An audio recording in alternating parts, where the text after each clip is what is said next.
21వ వచనం.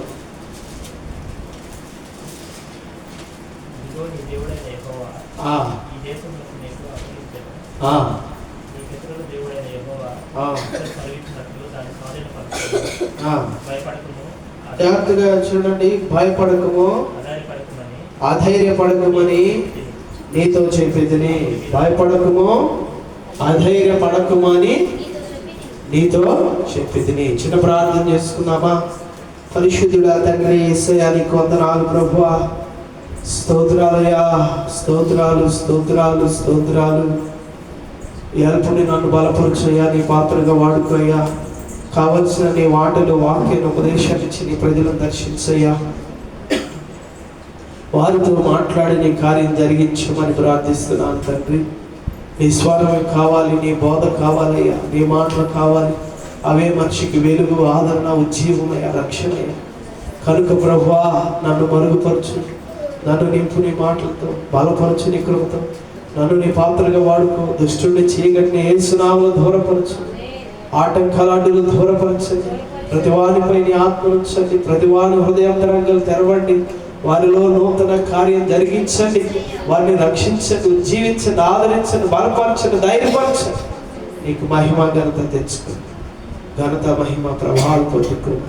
యేసు నామములో అడుగుతున్నాను తండ్రి, ఆమేన్. హల్లెలూయా. ఈరోజు ప్రియమైన దేవుని బిడ్డలారా, ధైర్యం గురించి మాట్లాడుకుంటాం. దేని గురించి అమ్మా? ధైర్యము. ధైర్యముగా ఉండటం, ధైర్యంగా ఉండడం ఎంత గొప్ప భాగ్యమో. హల్లెలూయా. మీలో ధైర్యవంతులు ఉన్నారా అంటే ఉన్నారు. పిరికివంతులు ఉన్నారా అంటే ఉన్నారు. ధైర్యవంతులు ఉన్నారు, పిరికివంతులు ఉన్నారు. ఇంతకు ధైర్యవంతులు ఎవరు, పిరికివంతులు ఎవరు? అర్ధరాత్రి కూడా శ్మశానానికి వెళ్ళాడు గొప్ప ధైర్యవంతుడు అంట. అవునా? పిరుకోడు ఎవడరా అంటే రాత్రిపూట ఏమంటే ఇంట్లో కాలు బయట పెట్టారంటే బయట పెట్టినోడు పిరుకోడు. హల్లెలూయా. ఇది సహజమైంది. మరి ఆధ్యాత్మికమైంది ఏంటి? లోకపరంగా, భౌతిక పరంగా మనం ఎట్లా అనుకుంటాం. ఆడు పోలీసులు చూసిన భయపడరు. ఆ శ్మశానానికి అక్కడికి వెళ్ళమని వెళ్తాడరా, ఆ డీర్ మామూలు డీర్ కాదురా అంట. ఇది మా ఇడత పిలుకోడరా, ప్రతి దానికి దొరుకుతాడు అంటే అది ఏంటి మామూలు. మరి ఆధ్యాత్మికంగా ఏంటి? హల్లెలూయా. ఆధ్యాత్మికంగా ధైర్యవంతుడు ఎవడు?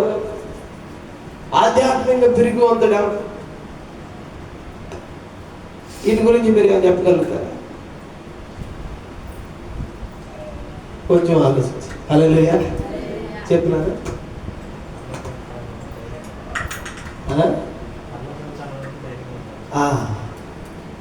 హల్లెలూయా. అబ్బాయి శివుడికి వెళ్ళిపోయాడు. మొదటి మంచి రారా? హల్లెలూయా. పరలోకం వెళ్తాం అనేవాడు ధైర్యవంతుడు, పాపం చేసేవాడు పిరికివంతుడు. ఓకే, హల్లెలూయా. గమనించండి ప్రియమైన దేవుని బిడ్డలారా, సహజంగా ధైర్యము, పిరికితనం అనేవి రెండు మానవుని జీవితంలో పనిచేస్తూ ఉంటాయి. అవి భౌతికంగా పనిచేస్తూ ఉంటాయి, ఆధ్యాత్మికంగా కూడా పనిచేస్తూ ఉంటాయి. రెండు సందర్భాల్లో కూడా పనిచేస్తాయి. ఒక మనిషిని ఏమండి అంతర్లీనంగా కృంగదీసే పరిస్థితులు ఉంటాయి. ఈరోజు దీని గురించి మనం స్టడీ చేద్దాం. ఇవన్నీ జీవిత అనుభవాలు స్టడీ. అర్థమవుతుందా?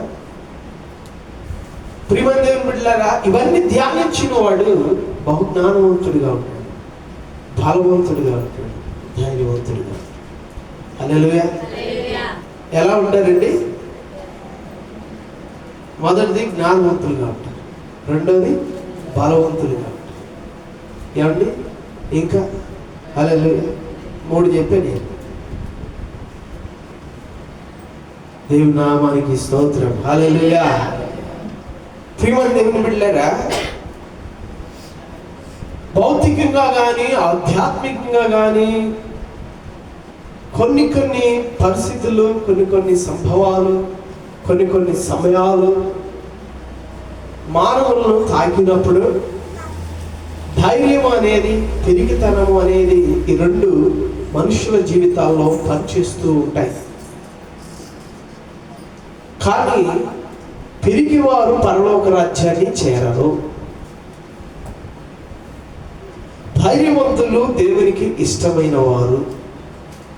విన్నారే?